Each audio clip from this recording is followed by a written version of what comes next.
Hello दोस्तों, स्वागत है आपका रितु नीलेश चैनल में। तो मैं आज आपके लिए लाई हूँ मनाली पार्ट 2 का वीडियो, जिसमें मैं दूसरे ही दिन गई थी रोहतांग पास। और रोहतांग पास जाने के लिए हम लोगों ने किया था अपना पर्सनल गाड़ी। और क्योंकि आप कभी भी जब घूमने का के लिए जाते हो तो वो वहाँ पे ऑलरेडी पैकेज ट्रिप रहता है, तो उसमें आपको कंबाइंड और फिर पर्सनल गाड़ी का अलग अलग चार्ज रहता है। तो हम लोग ने किया था पर्सनल, क्योंकि घूमना था। तो ये मैं हूँ और ये मेरे हस्बैंड और ये रहे ड्राइवर भैया। और ये भैया यहीं के थे और ये लोग का जैसे एक होटल पे फिक्स रहता है कि हाँ एक मंथ में इतने जो भी लोग आएंगे उनको घुमाना है, ये वो जो भी उनका था। फिर हम लोग निकल गए आगे। भैया से हम पूछे थे कितना लगेगा। वैसे तो हम लोग जा रहे थे रोहतांग पास, बट आपको रोहतांग वैली में भी स्नो देखने को मिलता है। बट जिस टाइम मैं गई थी वो जुलाई था और जुलाई के टाइम में आपको रोहतांग वैली में नहीं दिखता है। तो इसीलिए हम लोग जा रहे थे रोहतांग पास, और रोहतांग पास रोहतांग वैली से दूर था। तो हम लोग को लगे कम से कम 2.5 से 3 घंटे, और 3 घंटे लगे। और इसी तरह हम लोग जा रहे थे और रास्ता का मज़ा ले रहे थे, क्योंकि इतना अच्छा मौसम और सफ़र और हवा, मतलब लग रहा था क्या हाँ आए हैं घूमने। और इसी तरह और यहाँ पे हम देखे कॉमन एक चीज़ कि ये पहाड़ी लोगों में अंडरस्टैंडिंग कितनी होती है। हमारे यहाँ तो लोग आपस में लड़ जाते हैं, नहीं मैं क्यों पीछे हटूँ, मैंने पहले हॉर्न दे दिया था तो मैं आगे जाऊँगा। और वहाँ पे मैंने देखा कि कैसे लोग दूर से ही एक दूसरे को पास दे देते हैं। जैसे ही उधर से ही गाड़ी आने वाला है ये लोग पहले ही पीछे रुक जाते हैं ताकि ट्रैफिक ना हो। और ये लोग में इतना समझदारी देखे कि क्या बताएं। और बहुत अच्छा लगा ये चीज़ देख के, और बहुत ही अच्छे वहाँ के लोग हैं। और जाते जाते यहाँ पे मिला हमको राला वाटरफॉल। यहाँ पे हम लोग रुक गए थोड़ी देर, और बहुत सब लोग रुक रहे थे यहाँ पे था, क्योंकि अच्छा लगभग 1.5 घंटे हो गए थे। तो फिर यहाँ पे रुक गए और फिर थोड़ी बहुत वीडियो फ़ोटो सारा कुछ लिया, एंजॉय किया इस मोमेंट को, अच्छा लगा बहुत ही। और फिर इधर हम लोग फ़ोटो खिंचवाए, हम लोग एक दूसरे का पिक क्लिक किए और फिर लास्ट में सेल्फ़ी वगैरह ली। और यहाँ से फिर निकल गए अपनी मंजिल की ओर, क्योंकि मंजिल से ज़्यादा मज़ा तो सफ़र में मिलता है। और इस सफ़र में तो कुछ ज़्यादा ही मज़ा आ रहा था, क्योंकि ये मेरा शादी के जस्ट बाद का ट्रिप था। और ये वीडियो है 2024 का, और हम लोग गए थे 2024 में घूमने, और अभी है 2026। तो मेरे पास बहुत दिन से सेव था और मैंने सोच ही रही थी कि मैं वीडियो बनाऊँ। बट फाइनली जब मुझे लगा कि नहीं अब हमको बनाना चाहिए तो हम बना रहे हैं। इसी तरह रास्ते का मज़ा लेते हुए हम लोग गए।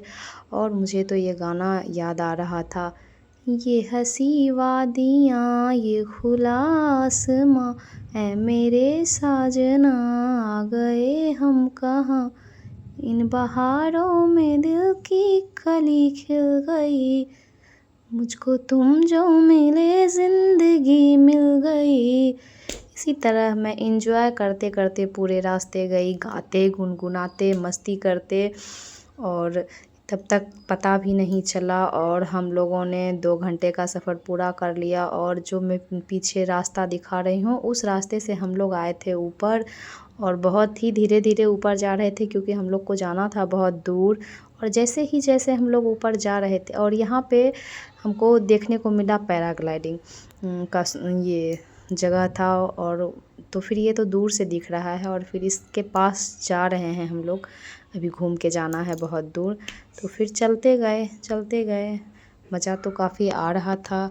और इसी तरह हम लोग जा रहे थे, क्योंकि कहते हैं ना मंजिल पहुंचने में मज़ा नहीं है, सफ़र में ही तो असली मज़ा है। और ये रहा एक पैराग्लाइडिंग का जगह है, इसके अंदर जाके आप कर सकते हैं। यहाँ पे मैं नहीं गई थी, क्योंकि यहाँ पे आप एक लोग जा सकते हो, अगर आप कपल हो तो एक तो गाइड रहेगा, और ये एक आप जा सकते हो बारी बारी से। इसीलिए हम लोग नहीं गए, यहाँ पे नहीं किए, और दूसरी एक्टिविटीज़ की। और यहाँ पे फिर से एक और स्पॉट था पैराग्लाइडिंग का, और यहाँ पे लोग वेट कर रहे थे कि यहाँ हवा चले तो हो। बहुत देर ये लोग बहुत देर से वेट कर रहे थे। हम लोगों ने जाके पूछा था तो बोले अभी 1-1.5 घंटे से नहीं हो पा रहा है।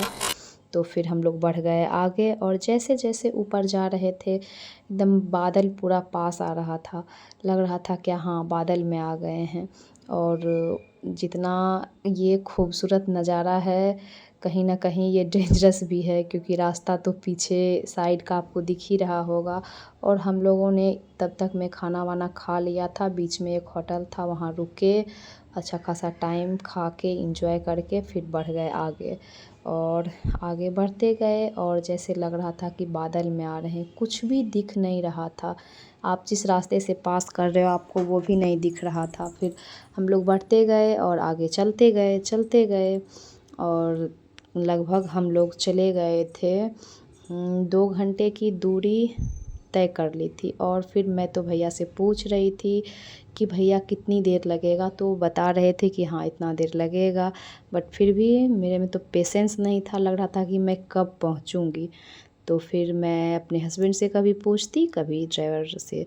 तो इसी तरह करते करते फाइनली रास्ता कट गया। और फिर मैंने बहुत सारा शूट वगैरह करके फ़ोटो वोटो लेके चली आगे। और फिर फाइनली हम लोग पहुंच ही गए थे अपने डेस्टिनेशन पे। बस 5 या 10 मिनट का टाइम और बाकी था। तो फिर मैं थोड़ी देर शांत बैठ गई, क्योंकि ज़्यादा परेशान करना अच्छा नहीं होता। तो फिर मैं पहुंची। उसके बाद अरे आ क्यों नहीं रहा है वीडियो। तो फिर इसी तरह चलते चलते चलते तो मैं पहुंच गई हूँ। हाँ, मैं पहुंच गई फाइनली अपने डेस्टिनेशन पे। और ये रहा मेरा डेस्टिनेशन। अभी दिखेगी बहुत सारी गाड़ियाँ, और गाड़ी तो रुक जाएगा यहीं पे। और फिर हम लोग पहुंच गए थे फाइनली। और यहाँ से गाड़ियाँ नहीं जाएंगी आगे। और अब यहाँ से करनी है 2 से ढाई किलोमीटर की चढ़ाई ऊबड़ खाबड़ रास्ते से जाते हुए। यहाँ पे मैं पहुँच गई और यहाँ गाड़ी को लगा के फाइनली चढ़ना था। और यहाँ पे रेंटेड ड्रेस भी मिलती है, तो हम लोग पहले ही ड्रेस रास्ते में ले लिए थे एक दुकान से। और फिर मैं पहन के तैयार हो गई, और मेरे पतिदेव गए हैं कुछ गाड़ी से सामान लाने। और तब तक मैं बना रही हूँ वीडियो, और फिर वो आ गए थे। तो फिर मैंने बनाई आगे की वीडियो। तो थैंक यू। मैं पार्ट 3 में आपको ट्रैकिंग का, एक्टिविटी का सारा कुछ दिखाऊंगी। तो मेरे चैनल को प्लीज़ सब्सक्राइब करें, लाइक करें, कमेंट करें, और बताएं कैसा लगा आपको मेरा ये ब्लॉग। Thank you.